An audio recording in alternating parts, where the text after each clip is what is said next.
Time now for sports on 104.7 The Cave. Here's Ned Reynolds. Mike, the intern, Ned Reynolds, back in the studio. Halfway point of the week. Missouri State Bears had a hell of a matchup last night, and did they get the dub? They did indeed. Bears beat Oklahoma State by a score of 10-8.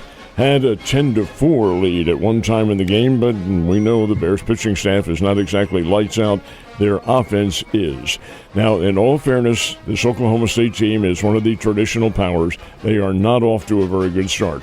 They're 1-6 in conference play, and that's not acceptable down in Cowboy territory. And they show some vulnerability on their pitching. Now, this is midweek pitching. These aren't for the big games, the conference games coming up. But nonetheless, the Bears got a win. Oklahoma State had runners on second and third. The tying runs in place with one out in the ninth inning. Could not put them through. The Bears were able to stop them.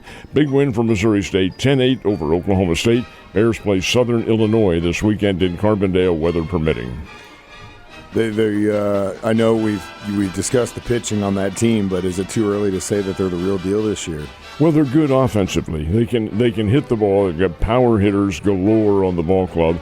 And I guess it depends on your philosophy. Now, the pitching wasn't very good last year, but to immediately rebuild a pitching staff in college baseball is not easy. You've got to go out and find the talent, number one. And number two, that talent has to fit within the confines of what the coach has in mind. And that sometimes can be pretty difficult. But, hey, we'll see what happens. I think that the Bears are now 14-13 on the year and showing signs of playing well. It's good to hear, and it's good to see for sure. But like you said, pitching is going to make the difference on down the line. It is the end of the line for a longtime Cardinals favorite. Someone is calling it quits. And Springfield Cardinals as well. Lance Lynn has decided he's been a free agent. He's out on the free agent market, and nobody has inquired about his services, so the message is there. And Lynn, who is an Ole Miss product, announced that he is retiring. He was the Cardinals' first-round pick in 2008 out of Ole Miss. In 79 games with the Cardinals, Lance Lynn won a total of 143, 79 in a Redbirds uniform, over 2,000 strikeouts for his career. Very effective pitcher, was with the team last year, but it's come to an end for him, and he realizes that. And it's kind of also, it's sad at the same time. Yeah, well, we saw him pitch down here with the Springfield Cardinals when he was cutting his teeth in baseball, and he's a good player. He's a good dude, yeah, for sure. All right, so we finally got the TV ratings for the UFL, and obviously if you got a picture of the stands, you would have seen that there ain't a whole lot of people in there. Were there a lot of people watching? No, there were not, and the UFL is very disappointed. The ratings were not very good at all, but you have to this is in comparison to last year. This is the UFL's second year, and it was opening weekend. But what were they up against? Come on. The NCAA basketball tournament, both genders, drawing big crowds, big audiences, Major League Baseball opening up. So they really had the odds stacked against them. Still, the top-rated game was the Friday night game. Friday night a week ago when the St. Louis Battlehawks played on the road in Houston, and the audience is 690,000. Now, when you take a look at the figures, you say, well, that's pretty good. No, it's not. Not in TV. When you're considering a national television audience, no, that's nobody. The lowest was 395,000 viewers. That's across the country, folks, and that is not very many at all.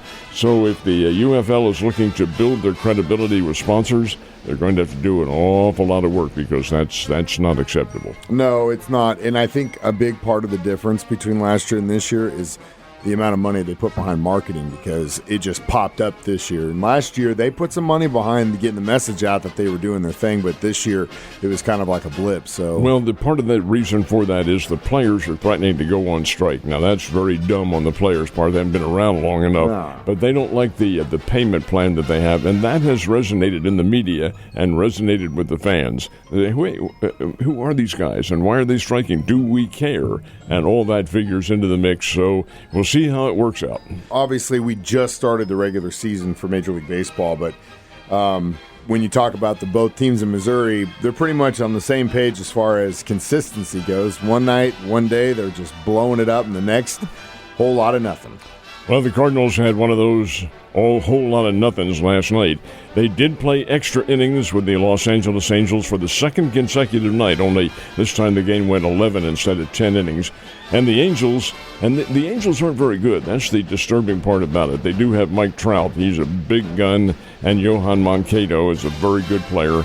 But overall, they're just an also-ran. But they had a trio of 3-run innings. They had 3 runs in the third, 3 runs in the 10th, only to have the Cardinals tie it up, and 3 runs in the 11th when the Cardinals didn't tie it up.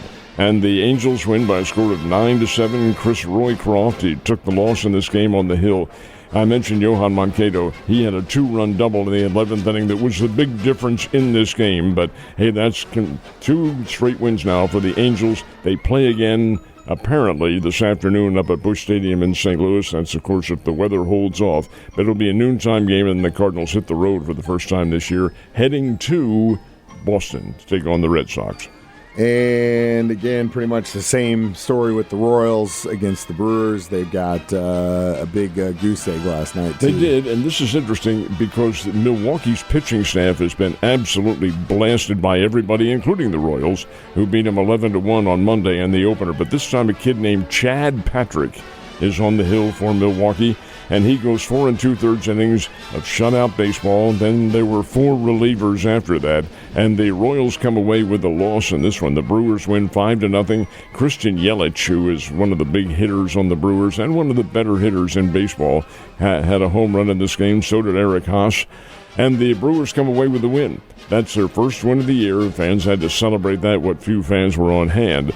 But it's Milwaukee, a 5-0 winner, and they, like the Cardinals, will play again at noontime today. Only their game will be played because where they play, American Family Stadium, or Field they call it, is covered. So indeed, we'll have a roof over that, and the game will go on. We got about 5 or 6 games left for the St. Louis Blues left in the regular season. Still, right now, they are holding on to that wild card spot. They need to change their name. They ought to be the St. Louis Reds because they are red hot. I mean, my goodness, they haven't lost in 3 weeks. And they have solidified. I can't say solidified because it's permanent. It is not. There's still a chance that they could be knocked out of it, but the way they're playing, they're not going to be.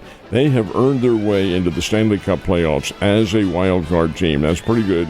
Beat the Detroit Red Wings last night 2-1 in overtime. Red Wings get a point, but the Blues get 2 points. And therein lies the difference. And St. Louis is playing well. It's almost remindful to some of the Stanley Cup year in 2019 in a sense. But the Blues were pretty much into the playoffs. They had to rally in the new year to get the win, but they still got it, and this team has come on and rallied well down the stretch. Who knows what might happen? Hockey playoffs, it's a different animal. And just a little footnote, this is exactly what happened the last time the St. Louis Blues won a Stanley Cup, Ned. Why don't you tee up a Gloria there and let's play that? Yeah, I think I got it here on here somewhere. You have a good day, buddy.